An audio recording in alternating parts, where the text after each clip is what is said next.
Et donc dans quelques secondes, le temps qu'il s'installe, on retrouve Mériadec Raffray, rédacteur en chef de Valeurs Actuelles Monde. On a hâte d'entendre son analyse sur le sujet. Et c'est au micro de Richard Dessès. Bonjour Richard. Bonjour Liselotte et bonjour à tous les auditeurs. Bonjour à Franck, bonjour à Alexandre, bonjour Adèle. Bonjour Maëlys, elle n'est pas là ce matin mais elle nous écoute, j'en suis sûr. Bonjour Maëlys. Bonjour Pierre-Alexandre. Bonjour Franck. Bonjour Bonjour Richard. Bonjour aux auditeurs. On a salué Mériadec Raffray, je suis pas sûr. Non, justement, il y a le meilleur pour la fin. Le temps qu'il s'installe. Bonjour Liselotte. Bonjour Richard. Ravi de vous avoir avec nous. Alors, il est temps de faire un point sur ce qui se passe exactement dans ce conflit israélo-iranien. Où en est-on ce matin entre les frappes des uns et les frappes des autres ? Alors, on va essayer effectivement de tirer un bilan provisoire, où on va essayer d'esquisser en fait un bilan provisoire de l'opération Rising Lion, c'est-à-dire le lion se réveille, le lion se dresse, évidemment en écho au lion de Juda, qui a été déclenché dans la nuit du 12 au 13 juin, c'est-à-dire dans la nuit de jeudi à vendredi dernier, vers 2h30 du matin, pour être assez précis, une opération israélienne qui a surpris les Iraniens dans leur sommeil. Les Iraniens qui pensaient, ça c'est la première chose, qui pensaient être relativement à l'abri de frappes israéliennes, qui en soi ne sont pas une surprise, tant que le round de négociations américano-iraniennes ne serait pas passé. On en était arrivé quasiment au 6e round. Les Américains et les Iraniens devaient se retrouver donc dimanche 15 juin pour un 6e round de négociations à Masquet, dans le sultanat d'Oman. Vous savez on en a déjà parlé ici, ce sultanat est un petit sultanat mais très actif et il parle à tout le monde, c'est sa grande force. Et en fait, les Israéliens ont fait ce qu'ils font traditionnellement. Ils ont montré, ils ont signé une opération qui est vraiment, qui porte leur marque, leur ADN, et ils ont frappé à un moment d'opportunité. Et ça c'est vraiment très israélien. C'est la manière des Israéliens de faire la guerre, de bouger leurs pions sur l'échiquier géopolitique régional. Ils ont estimé qu'il y avait une fenêtre d'opportunité qui venait de s'ouvrir avant donc la fin de ces négociations, et qui leur permettait de remodeler pour la 3e fois, c'est-à-dire la 3e extension de leur guerre, que moi j'appelle la guerre du 7 octobre, cette guerre qu'ils estiment décisive, de remodeler le Moyen-Orient en leur faveur, à tout le moins, comme ils aiment à expliquer, comme leur relais aime expliquer, à tout le moins pour gagner un peu de répit. Qu'est-ce que c'est qu'un peu de répit pour les Israéliens ? Ils le disent eux-mêmes, c'est toujours surprenant quand nous, Européens, nous entendons ça. Un peu de répit, et c'est important de souligner ça pour comprendre quel est comment, avec quel cerveau géopolitique les Israéliens en fait agissent au Moyen-Orient. Ils disent gagner un peu de répit, c'est 2 ans, 3 ans, 4 ans, 10 ans si nous sommes chanceux, et peut-être 20 ans si nous sommes vraiment cette fois très chanceux. 10 ans de quoi ? 10 ans de paix, autrement dit, faire reculer la menace suffisamment pour gagner un répit qui, à l'échelle du Moyen-Orient, est quasiment l'épi d'une génération, le répit d'une génération, c'est-à-dire 10 ans, 15 ans, 20 ans. Et là, ils disent même que s'ils gagnent 2 ou 3 ans de répit sur la capacité de l'Iran non seulement à fabriquer une bombe, mais à la miniaturiser, deuxième contrainte, et troisièmement, à l'intégrer dans un vecteur capable d'atteindre Israël avec une précision en adéquation avec l'arme nucléaire, à ce moment-là, ils auront remporté une véritable victoire géopolitique. C'est ça, je pense, la manière des Israéliens de riposter. Et on voit bien que... Enfin, de riposter, d'attaquer. D'attaquer, effectivement, vous avez raison, ou de riposter à la menace iranienne. Ça dépend comment on voit les choses. Les deux, il faut prendre en compte les deux visions des choses. En fait, il y a la vision israélienne, c'est qu'il y a une menace existentielle, c'est l'Iran. Et pourquoi est-ce qu'il y a une menace existentielle ? Parce que l'Iran depuis qu'elle est dominée par cette coalition improbable de communistes et de mahométans, a décidé que la destruction de l'État d'Israël faisait partie des buts du nouvel État iranien. C'est dans leur texte fondateur, des mollahs chiites, vous avez raison de le dire, crypto-communistes, c'est dans leur texte fondateur, c'est-à-dire leurs grands inspirateurs, leurs prophètes, leurs hommes savants, leurs barbus savants religieux expliquent qu'Israël n'a pas le droit de vivre et qu'il faut vitrifier Israël. Donc ça justifie fondamentalement quand même le discours agressiste et belliciste d'Israël à l'égard des Iraniens. Par ailleurs, force est de constater, sans prendre parti pour l'un ou pour l'autre, que depuis plusieurs années, l'Iran avait armé et piloté délibérément un certain nombre de proxys, pour employer un mot à la mode, c'est-à-dire d'intermédiaires, d'affidés dans la région du Moyen-Orient, qui leur permettaient de mettre la pression et d'accroître la pression, c'est-à-dire physique même, vers Israël. Les Hezbollah, les Houthis, le Hamas, etc. Voilà. Mais là, ce qui nous intéresse, c'est aujourd'hui, Israël a décidé de mener en fait une guerre préventive. C'est une guerre par anticipation, c'est une guerre préventive, c'est exactement le bon terme. Est-ce que cette guerre préventive a rempli aujourd'hui tous ces objectifs? Alors Richard, c'est évidemment difficile de répondre à cette question, vous l'imaginez, même les états-majors occidentaux évidemment sont en train d'analyser en fait leurs données. Alors, un mot quand même, cette guerre préventive, elle a consisté en une opération d'une complexité sans doute inégalée depuis très très longtemps. Première chose, la manière dont Israël a lancé cette guerre préventive réinstalle Israël comme la puissance dominante militaire au Moyen-Orient. Première chose. On efface l'échec, le Pearl Harbor stratégique du 7 octobre. Israël montre ses muscles, elle les montre de telle sorte qu'aujourd'hui tout le monde a compris que le patron, la force numéro 1 au Moyen-Orient, c'est bien Israël. Qu'est-ce qu'elle a fait? Elle a activé simultanément et de manière coordonnée la force la plus brutale, létale, son armée de l'air, la Rolls-Royce des forces armées israéliennes, 200 avions en l'air. Enfin, 200 avions en l'air, si vous voulez, même la France n'a pas 200 chasseurs aujourd'hui en stock, si vous voulez. Donc et sur les 200, sur les 180 qu'elle a, elle serait, je pense, à l'heure où nous parlons, incapable de mettre autant d'avions en l'air d'un seul coup. Le fait que la France soit très loin d'être le champion militaire, si voulez, ça on est bien d'accord. En soi, c'était déjà une prouesse technologique et militaire et capacitaire. 200 avions, pas un seul n'a manqué à l'appel au retour. Deuxième indication, c'est-à-dire que en fait la défense solaire iranienne a été incapable de neutraliser cette vague de conquérants. Cette vague d'avions a été coordonnée, je le disais, avec les commandos au sol, donc les commandos du Mossad. On a même vu des images montrant dans la nuit ces commandos illuminant des cibles pour les désigner au pot de laser des avions qui étaient haut dans le ciel. Qu'est-ce que ça veut dire? C'est que ces hommes-là avaient des systèmes de laser qui pointaient les objectifs, notamment des batteries de défense solaire, des radars, aux avions qui, eux, étaient dans le ciel pour être sûrs de faire mouche. Cela montre, deuxième observation, la profondeur la profondeur de l'invasion des commandos du Mossad au cœur de l'État iranien.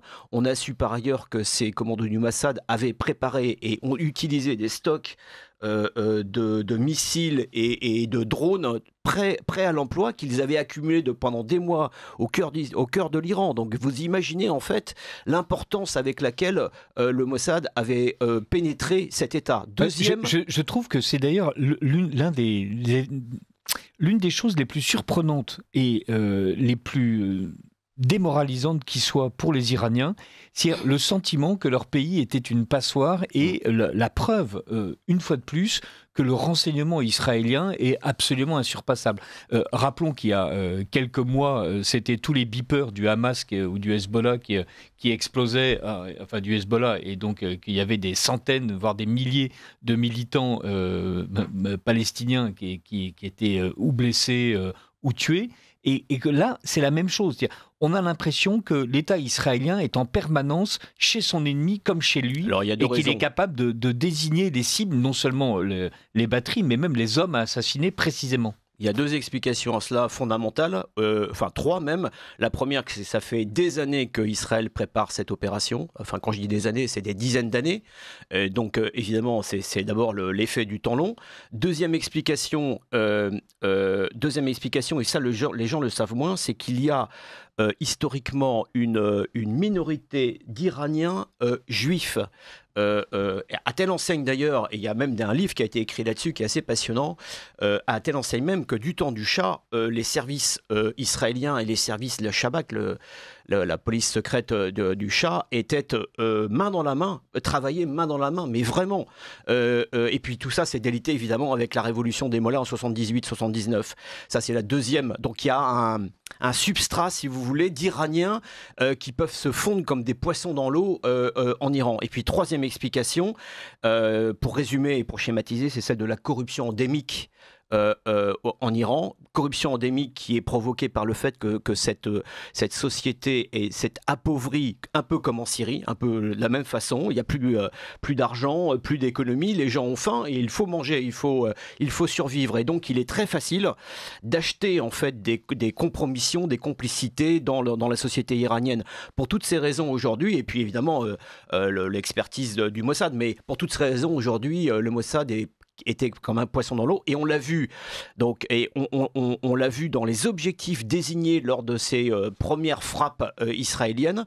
Quels étaient ces objectifs? Donc, le premier, c'était de taper sur le premier mis en exergue par Benjamin Netanyahou, c'était de taper sur les principaux sites d'infrastructure du programme nucléaire iranien. Natanz, qui est un site au sud de Téhéran, Ispahan, du nom de la capitale historique de l'Iran, et puis Bordeaux qui en est une autre, et il y en a même une quatrième qui vient d'être ajoutée. Première chose. Deuxième objectif, frapper tout ce qu'il restait d'infrastructures de défense solaire iranienne, les radars, les batteries, les missiles. S'y ajoutent tous les arsenaux des fameux missiles balistiques qui permettent aujourd'hui à l'Iran de riposter à cette guerre préventive israélienne. Et puis, troisième point, et c'est très intéressant, c'est neutraliser, pour employer un terme militaire, neutraliser les cerveaux du régime. Les cerveaux du régime, c'est qui? C'est le chef d'état-major des armées, c'est le patron des gardiens de la Révolution, qui est une espèce d'unité d'élite politique en dehors de l'armée. Neutraliser aussi un certain nombre de scientifiques clés du programme iranien. Et c'est là où j'aurais insisté, ils ont également tué l'homme qui supervisait en fait les négociations en cours, celles dont j'ai parlé tout à l'heure avec les Américains sur le programme nucléaire, qui était conseiller d'Ali Khamenei.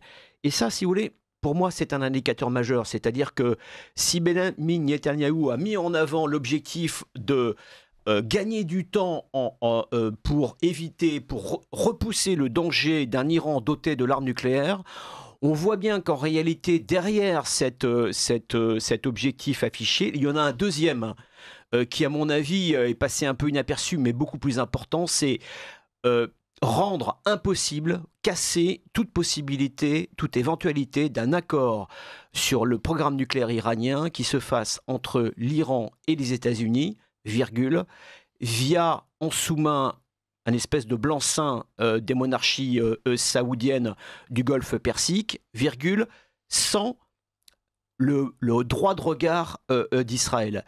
Et je pense que c'est ça qui explique pourquoi Israël a déclenché cette opération aussi brutalement, aussi vite, et quelques jours avant le rendez-vous d'Oman dont je parlais tout à l'heure. Et surtout, elle l'a déclenché à un moment diplomatique qui était celui des États-Unis, et donc elle a clairement montré aux États-Unis qu'elle ne voulait pas, en fait, que les États-Unis règlent la question iranienne sans qu'Israël soit vraiment partie prenante. Et une chance de régler la question iranienne. Et en même temps, on voit bien aujourd'hui que il y a une victoire tactique, en même temps avec des représailles iraniennes qui ont l'air d'être sévères, même s'il y a une espèce de couvre-feu de l'information en Israël. Voilà, on ne sait pas ce qui se passe à Gaza, en tout cas c'est pas grâce aux médias israéliens.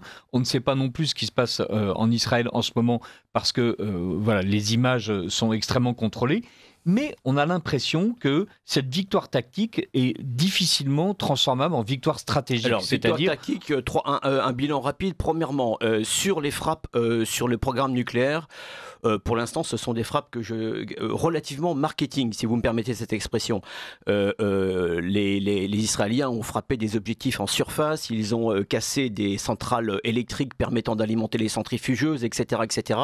Mais le cœur du programme nucléaire iranien est enfoui dans la plupart des sites à plusieurs dizaines, voire même centaines de mètres de profondeur. On parle même de quasiment 800 mètres de profondeur à Bordeaux, au cœur de la montagne iranienne. Pas une bombe actuellement en service, y compris chez les Américains, n'est capable, sauf à le démontrer maintenant, de pénétrer aussi profondément. Donc c'est pour ça d'ailleurs qu'il y a une réitération des frappes et que cet objectif-là ne sera pas atteint avant des semaines de bombardement et on y reviendra. Deuxième objectif, frapper les cerveaux. Ça, c'est clair, c'est net. Les Israéliens ont gagné du temps en décapitant les têtes. Maintenant, c'est ce que disait l'ambassadeur iranien hier à la télévision française, c'est que on n'est pas en Irak, on est en Iran face à une population de 90 millions d'habitants avec un taux d'éducation et d'études, notamment chez les femmes, qui est très élevé, et des cerveaux, des têtes pensantes, des hommes qui ont fait des études, il y en a énormément en Iran, et je pense qu'il faut les croire. Un chef tué, 2 chefs réapparaissent. Deuxième bilan. Troisième bilan, et c'est aussi intéressant, c'est que le Premier ministre israélien, quelques heures après avoir expliqué qu'il fallait faire cette guerre préventive pour écarter le danger nucléaire, a avoué, il a dit maintenant, il s'est adressé à la population iranienne, il a dit maintenant, voici le temps pour vous de vous libérer. Le fameux régime change, pour employer l'expression américaine à la mode et reprise à une époque par toutes les démocraties occidentales, c'est-à-dire contraindre par la force l'Iran à changer de gouvernant.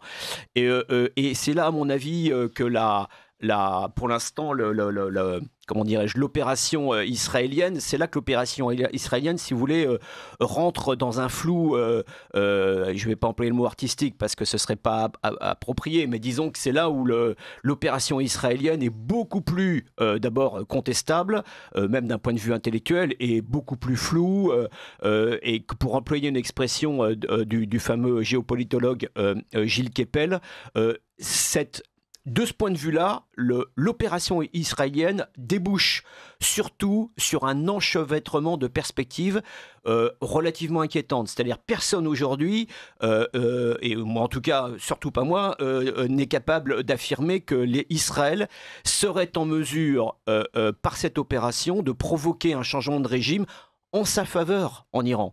Et là, on rentre vraiment dans un flou artistique. Maintenant, il y a aussi un quatrième bilan, et c'est un bilan provisoire qui est plutôt, à mon avis, à mettre au crédit de Netanyahou. Netanyahou, et on l'a déjà dit, a tordu le bras des Américains et maintenant cherche à entraîner les Américains dans cette offensive finale. Donc on en est là aujourd'hui. Deuxièmement, il a piraté la possibilité des négociations sans lui.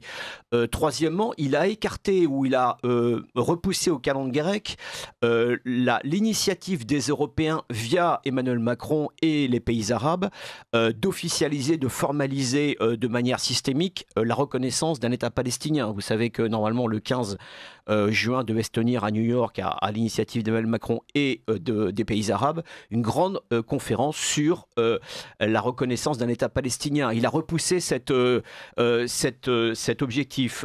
Cinquième ou sixièmement, vous pouvez le noter, on ne parle plus de la guerre sanglante à Gaza. Et enfin, et on peut ajouter un dernier effet sur la politique intérieure israélienne, Netanyahou était mis en difficulté à la Knesset par des votes de moins en moins favorables à sa majorité il y a quelques jours. Aujourd'hui, les Israéliens se réunissent comme un seul homme, font bloc avec cet objectif de casser les reins du régime iranien qui veut le programme nucléaire. C'est un objectif qui est inscrit dans les gènes géopolitique, politique et même de la société israélienne, car les Israéliens sont persuadés, et il y a des raisons, on en a parlé, que ces mots-là veulent la disparition d'Israël. Maintenant, et c'est 6e ou 7e bilan provisoire, je ne sais plus. Juste avant que vous trouviez le chiffre exact, j'ai le plaisir de recevoir Mériadec Raffray dans Le Monde Autrement pour parler de la guerre entre l'Iran et Israël. Nous allons ensuite, en addition, recevoir Yves-Marie Adeline qui nous parlera de la société française et notamment du trafic de drogue. Mais revenons tout de suite à Mériadec Raffray sur ce bilan provisoire de la guerre irano-israélienne. Pas terminer, mais en tout cas mentionner quand même un point important, c'est que on a vu que dans la foulée de la première frappe de la nuit du 12 au 13 juin, les Iraniens ont riposté avec des salves de missiles et de drones par dizaines, on parle même de centaines de vecteurs sur les grandes capitales, les grandes villes israéliennes, notamment les banlieues de Tel Aviv, Haïfa et ses infrastructures pétrolières. C'est un prêté pour un rendu, je vais y revenir.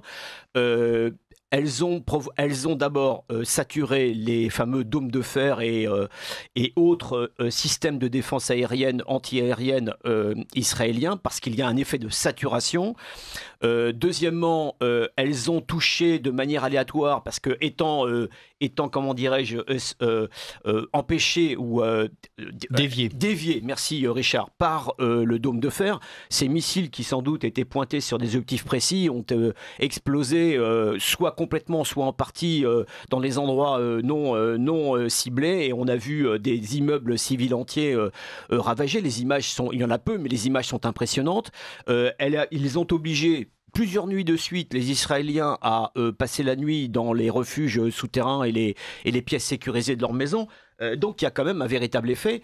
Toute la question est maintenant de savoir combien de temps les Iraniens peuvent riposter, quelle est leur véritable capacité. Moi je ne la connais pas et peu de gens la connaissent en missiles. Et puis la capacité aussi, après les frappes répétées israéliennes, de continuer ces ripostes.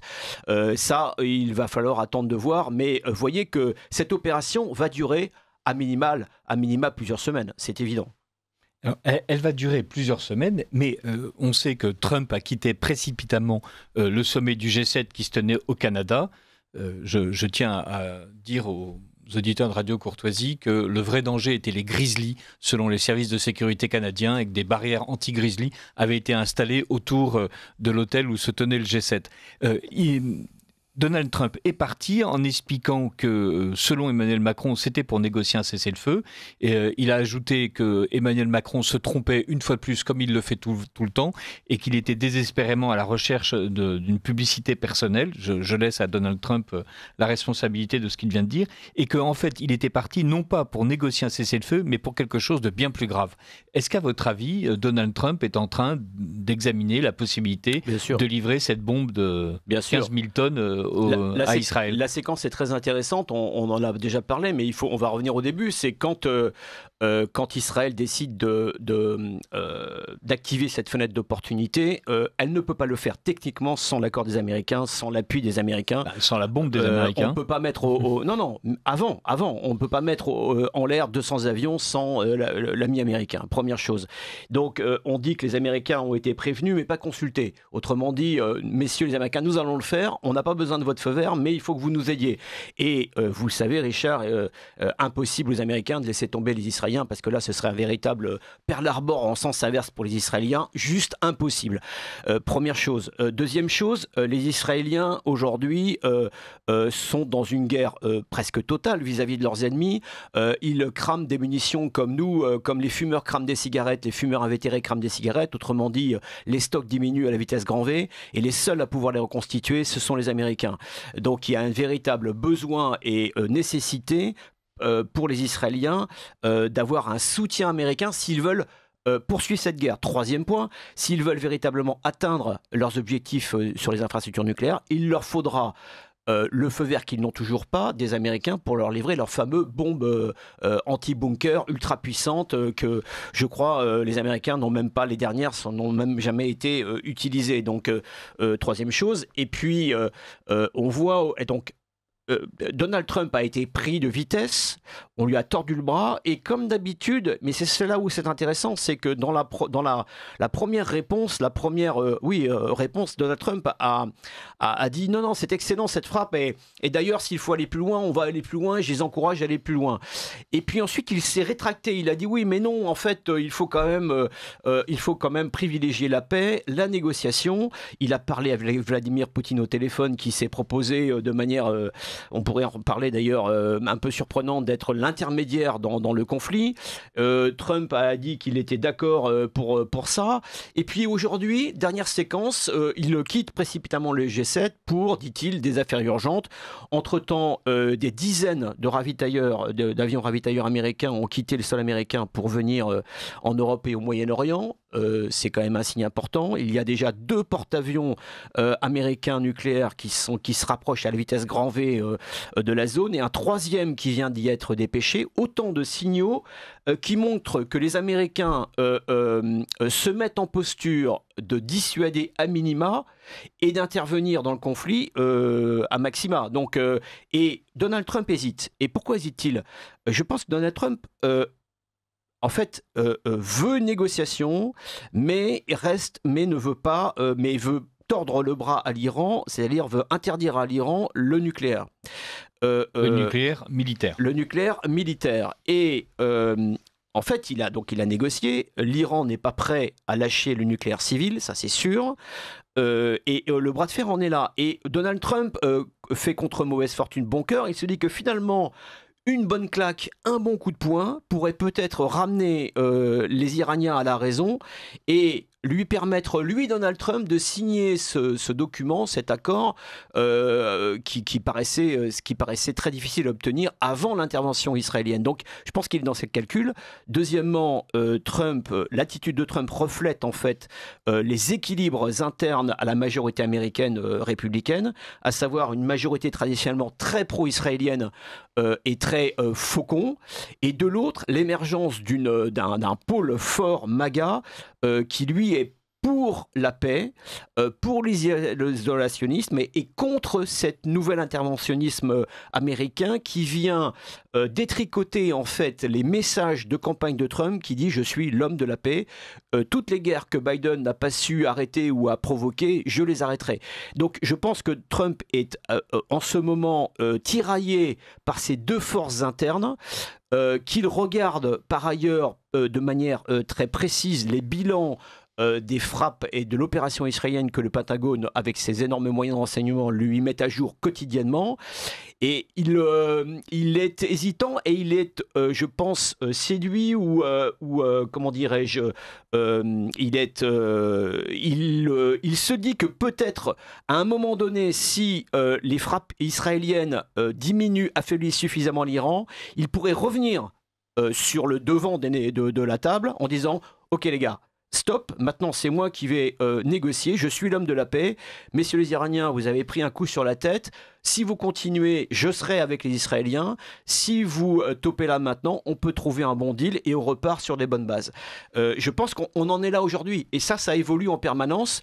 Par ailleurs, je l'ai cité tout à l'heure, Vladimir Poutine n'est pas absent de ce bras de fer israélo-iranien, même s'il se garde bien d'intervenir militairement auprès des Iraniens. Il n'est pas, peut-être qu'il n'en a pas les moyens, mais il ne va surtout pas se laisser entraîner. Parce qu'il y a eu un accord qui a été signé en janvier, si je ne m'abuse, entre la Russie et l'Iran. Un accord stratégique historique très important, mais que chaque observateur avait bien noté que cet accord, il n'y avait pas de clause d'assistance mutuelle en cas d'agression de l'un ou de l'autre.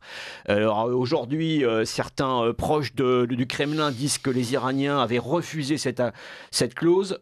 Moi, je n'en sais rien. Il faut rester prudent. En tout cas, cet accord était majeur, mais ne donne pas l'obligation aux Russes d'intervenir dans ce conflit. Et je pense que c'est plutôt malin, opportuniste ou pragmatique, comme vous voulez, de la part des Russes. Bref, donc il faut compter évidemment. Je pense que Donald Trump doit compter avec Vladimir Poutine. Vous savez qu'il y a toujours le grand reset en cours, il y a toujours les négociations avec l'Ukraine, il y a toujours la volonté l'affichage de Donald Trump d'être l'homme qui termine les guerres plutôt que de les commencer ou de les alimenter. Voilà. Par ailleurs, je pense que Trump parle aussi avec les monarchies sunnites du Golfe Persique, qui sont bien contentes évidemment de cette point dans la figure iranien de la part des Israéliens, mais qui sont eux les voisins directs de l'Iran. Et si les choses se passaient mal pour l'Iran, l'Iran a plusieurs options de défense possibles, en particulier de bloquer le détroit d'Ormuz et donc d'empêcher en fait une partie d'exportation du pétrole hors de la zone, même si aujourd'hui il y a d'autres canaux. Les choses quand même peuvent vite se compliquer. Par ailleurs, l'Iran est une puissance, un État qui a exporté le terrorisme dans le monde entier, il faut le dire, hein, c'est un État terroriste d'une certaine façon. La France d'ailleurs s'en rappelle bien. Donc vous voyez, les choses sont quand même relativement compliquées. Je pense que ce qui va décider la suite des événements, c'est en particulier l'attitude de Donald Trump. Soit celui-ci continue à hésiter, soit celui-ci bascule dans un camp ou dans un autre. Eh bien, merci beaucoup Marie-Adèle Raffray pour ces éclaircissements, et comme il y a peu de chances que ça se termine, on en reparle la semaine prochaine. Merci Richard.